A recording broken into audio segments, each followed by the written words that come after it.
It's 3 a.m. and I'm severely dehydrated.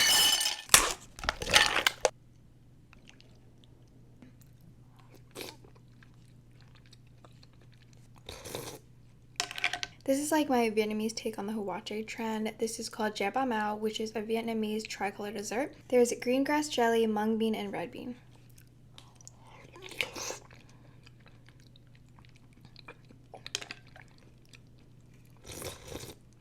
This is so refreshing.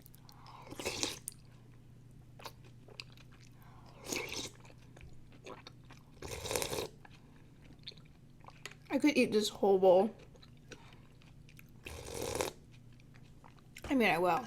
The 3 colors in the dessert are green, yellow, and red, I believe. But this one, for some reason, also has like these little red pearls. I don't know what that is. I will like put what it is.